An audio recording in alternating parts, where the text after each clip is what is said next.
हम देखते हैं कि हनी सुनकर शायो मैंग को किस करने लगता है, लेकिन जल्दी खुद को रोक लेता है, शायद ये सोचकर कि अभी मैंग को उसके बारे में कुछ भी याद नहीं है, और वह बहाना बनाकर वहाँ से चला जाता है।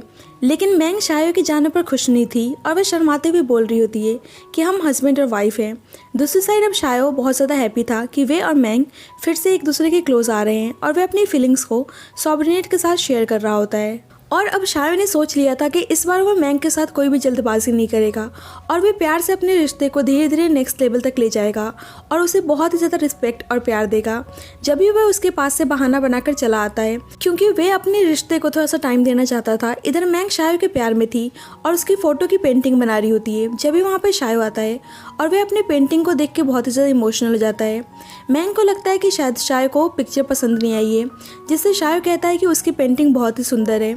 शायो पूछता है कि क्या ये पिक्चर उसने उसके लिए बनाया है, जिससे मैंग हाँ बोलती है क्योंकि वह बहुत ही ज़्यादा अपने ऑफिशियल काम में बिजी रहता है और उसे चोटें भी लगती रहती है, लेकिन वह उसके लिए कुछ भी नहीं कर पाती है, इसीलिए वह उसे पिक्चर गिफ्ट करना चाहती थी। और ये सुनकर शायो उसे अपने क्लोज लाता है और कहता है कि उसे ये पेंटिंग बहुत ही पसंद आई है, लेकिन वह इस अकेले पेंटिंग में अच्छा नहीं लग रहा है क्योंकि वह उस पेंटिंग में उसे भी देखना चाहता था। इसीलिए वह उसको पेंटिंग सिखाने के लिए बोलता है ताकि वह अपने साथ मैंग को भी ड्रॉ कर सके। और मैंग बड़े ही प्यार से उसे पेंटिंग बनाना सिखाती है और शायो उसको किस करता है और आज मैंग भी उसे किस करके रेसिप्रोकेट करती है। और अब शायो खुद को कंट्रोल करने वाला कहाँ था, इसीलिए वह थोड़ा सा वाइल्ड हो जाता है और उसको किस करने लगता है। लेकिन उसे याद आता है कि अभी उसे अपने रिश्ते में जल्दबाजी नहीं करनी है, इसीलिए वह रुक जाता है और ये चीज़ मैंग को थोड़ी सी अजीब लगती है। शायो कहता है कि वह दोपहर में फ्री है तो उसे डेट पे चलने के लिए बोलता है और इसके बाद दोनों डेट पर जाते हैं। शायो मैंग के साथ बहुत सारे मोमेंट्स एंजॉय करता है, उसके साथ साइकिलिंग करता है, रोमांटिकली फ़ोटो क्लिक करवाता है और दोनों बहुत ही खुश नज़र आ रहे होते हैं। रात में दोनों बर्निंग लाइट जला के विश मांगते हैं। शायो मैंग से उसकी विश पूछता है, जिससे वह बताने से मना कर देती है, लेकिन शायो बताता है कि उसका विश यही है कि वह दोनों हमेशा एक दूसरे के साथ रहे और मैंग उसे बताने से मना कर देती है क्योंकि बताने से विश पूरे नहीं होते हैं। और वह शायो से कहती है कि क्या वह हमेशा उसके साथ रहेगा और शायो प्रॉमिस करता है कि वह मरते दम तक उसका साथ नहीं छोड़ेगा और मैंग उसे गले लगा लेती है। कुछ देर बाद मैंग के दिमाग में पता नहीं क्या आता है और वह कहती है कि तुम बीमार हो, लेकिन फिर भी मैं तुम्हारे साथ हमेशा रहूंगी। और ये सुनकर शायो हैरान हो जाता है। मैंग कहती है कि आजकल तुम थोड़ा सा अजीब बिहेव कर रहे हो। बेसिकली वह उसे इम्पोर्टेंट कहने की कोशिश कर रही होती है क्योंकि वह हमेशा किस करते टाइम रुक जाता है और ये सुनकर शायो खुद को कहाँ रोकने वाला था क्योंकि मैंग ने उसके मैनफुलनेस पर क्वेश्चन कर दिया था, इसीलिए वह उसको उठाकर ले जाता है और इसके बाद दोनों इंटीमेट होते हैं। नेक्स्ट मॉर्निंग जब मैंग उठती है तो उसको पता चलता है कि शायो किसी ज़रूरी काम से वहाँ से बाहर गया है, इसीलिए वह उसके पास जाने का प्लान करती है। और जब भी जियाओ मेंशन में जाने के लिए सिपाहियों से आर्गूमेंट कर रही होती है और मैंग उसको देख लेती है और वह उससे पूछती है कि वह कौन है। जियाओ को गुस्सा आ रहा होता है कि अगर मैंग उनकी लाइफ में नहीं होती तो आज शायो उसका होता, और वह कहती है कि तुम्हारी जान ले लूँगी। और उसे अचानक से स्टेप करने जा ही रही होती है कि मैंग का पैर मुड़ जाता है और वह अचानक से नीचे गिर जाती है और उसका सर पत्थर से टकरा जाता है और वह वहीं पे बेहोश हो जाती है। जियाओ उसे स्टेप करने जा ही रही होती है कि जब भी वहाँ पे शायो आकर उसको रोक लेता है और वह मैंग को उठाकर मेंशन ले जा रहा होता है और जाते हुए जियाओ को धमकी देता है कि अगर मैंग को कुछ भी हुआ तो वह उसको नहीं छोड़ेगा। डॉक्टर मैंग को चेक करता है और बताता है कि कुछ सीरियस नहीं है, लेकिन उसे हाई फीवर है जो उसके लिए ठीक नहीं है और शायद उठने के बाद उसके हेड में भी कोई प्रॉब्लम हो सकता है, इसीलिए वह उसे कुछ मेडिसिन प्रिस्क्राइब करता है और शायो को उसका ध्यान रखने के लिए बोलता है। हाई फीवर होने की वजह से शायो उसका बहुत ज़्यादा ध्यान रख रहा होता है और यहाँ हम देख पाते हैं कि मैंग को अब A to Z सारी बातें याद आ चुकी है कि कैसे शायो ने उसकी फैमिली को मार दिया, उसको टॉर्चर किया और उसके बच्चे की भी जान ले ली और वे आज तक कैसे उसके साथ था और वे घबरा के उठ जाती है। शायो पूछता है कि वह ठीक है ना और उसे हग कर लेता है क्योंकि वह इस बार मैंग को नहीं खोना चाहता था, लेकिन मैंग उसे अपने याददाश्त आ जाने वाली बात नहीं बताती है और उसके साथ नॉर्मल रहने लगती है। लेकिन उसके बिहेवियर में चेंज आ चुका था और वह शायो से थोड़ा सा रूडली बिहेव करती है। शायो कहता है कि वह अब उसे दोबारा हर्ट नहीं करेगा और मैंग सार्केस्टिकली बोलती है कि वह लकी है कि वह उसके साथ है। जल्द ही भागता हुआ वहाँ पे सॉब्रिनेट आता है और वह शायो को इन्फॉर्म करता है कि उनका लियो सिटी से ट्रांसफर हो गया है क्योंकि अब शायो का प्रमोशन हो चुका था। मैंग कहती है कि फाइनली मिलिट्री सर्विस के बाद तुम्हारा लियो सिटी से ट्रांसफर हो गया है और शायो कुछ बोलता कि उससे पहले ही वह कहकर चली जाती है कि वह सामान पैक करने जा रही है। शायो थोड़ा सा खुश नज़र नहीं आ रहा होता है, जिससे सॉब्रिनेट पूछता है कि क्या हो गया। वे ट्रांसफ़र ऑर्डर से खुश नहीं है, लेकिन शायो को पता था कि जिजैन इतने आसानी से उन्हें यहाँ से जाने नहीं देगा और वे पक्का कुछ ना कुछ प्रॉब्लम क्रिएट करेगा। दूसरी साइड मैंग मेमोरियल रूम में जाके अपने अनबॉर्न बेबी की टैबलेट को देखती है और उसे देखकर रोने लगती है। और जब भी उसके पास शायो आता है और वह उससे बेबी के बारे में पूछती है, शायो बताता है कि ये उनका बेबी था और ये सुन के मैंग शॉक होने का नाटक करती है और पूछती है कि उसको क्या हुआ था। शायो बताता है कि उसकी मेमोरी लॉस होने की वजह से उसने उस बेबी के बारे में नहीं बताया क्योंकि उसको डर था कि कहीं वह दुखी ना हो जाए। और वह बताता है कि इंजरी होने की वजह से उसका मिसकैरेज हो गया।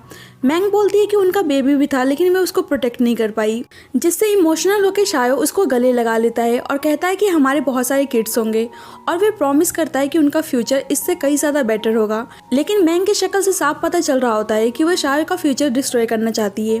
जल्द ही प्रमोशन के बारे में सुन के कमांडर जियाओ जियाओ के साथ शायो को कॉन्ग्रेचुलेट करने के लिए आता है।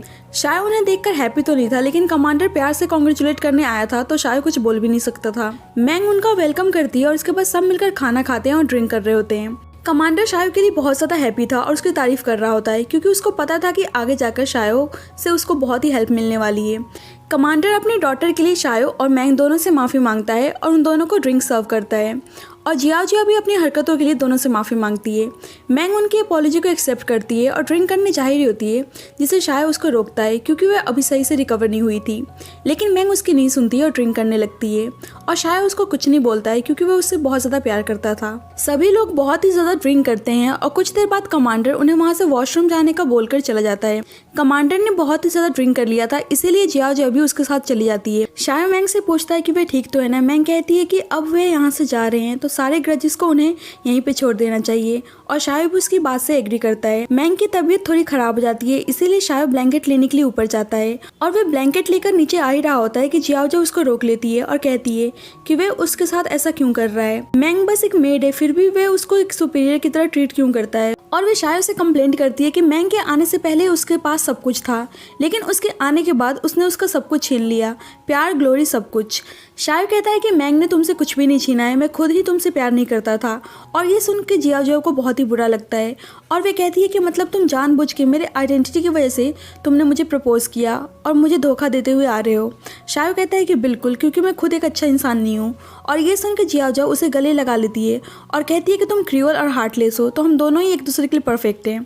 और ये सुन के शायो उसे खुद से अलग करता है और कहता है कि तुम बिल्कुल पागल हो गई हो और ये कह के वहाँ से चला जाता है। और जियाओ जियाओ चिल्लाते हुए कहती है कि वह पागल नहीं है, वह अब सबसे नफरत करती है। दूसरी साइड कमांडर वॉशरूम से आता है और वह मैंग को अकेले देखकर उसकी बुरी नीयत जग जाती है क्योंकि वह था ही ठरकी किस्म का आदमी, इसीलिए वह मैंग के साथ बदतमीजी करने की कोशिश करता है और शायो उसको देख लेता है और उसे एक जोरदार पंच मारता है जिससे उसे बहुत ज़्यादा ब्लीडिंग होने लगती है। और जियाओ जियाओ देखकर भाग के उसके पास आती है और कमांडर वहीं पर तड़प तड़प के मर जाता है। जियाओ जियाओ शायो से कहती है कि उसने उसके फादर को मार डाला और ये सुनकर शायो हैरान हो जाता है और वे कमांडर की सांसों को चेक करने लगता है जो मर चुका था और वह जियाओ जियाओ से कहता है कि वह उस पर बिलीव करे, उसने कमांडर को नहीं मारा है। कमांडर के मरने में ज़रूर कुछ गड़बड़ है। मैंग घबरा जाती है और कहती है कि उसी की वजह से सब कुछ हो रहा है। जब भी शायो देखता है कि बहुत सारे सिपाही बंदूक तान कर खड़े हो जाते हैं और जब भी ज़िचेन आता है और कहता है कि तुम्हारी हिम्मत कैसे हुई कमांडर को मारने की, और शायो समझ जाता है कि ये सारा काम ज़िचेन का ही है और उसी ने जानबूझकर उसको फंसाने की कोशिश की है। ज़िचेन कहता है कि सबने देखा है कि तुमने कमांडर की जान ली है, अब तुम बच के नहीं जा सकते हो। जब भी शायो लाइट को शूट करके मैंग को मेंशन से बाहर लेकर आता है और जब भी सारे सिपाही उस पर फायरिंग करने लगते हैं और मैंग स्लिप होकर नीचे गिर जाती है और सॉबर्नेट शायो को अपने साथ चलने के लिए बोलता है लेकिन शायो जा नहीं रहा होता है, जिससे मैंग कहती है कि वह उसके बिना चला जाए।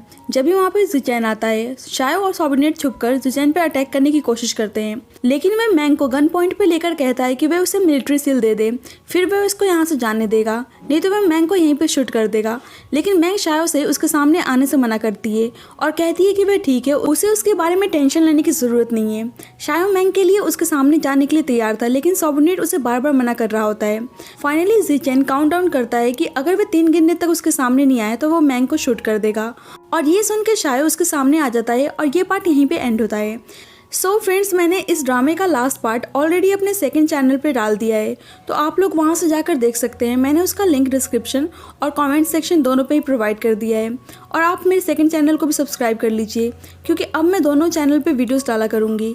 And thank you so much for watching this video. जब तक के लिए bye bye and take care.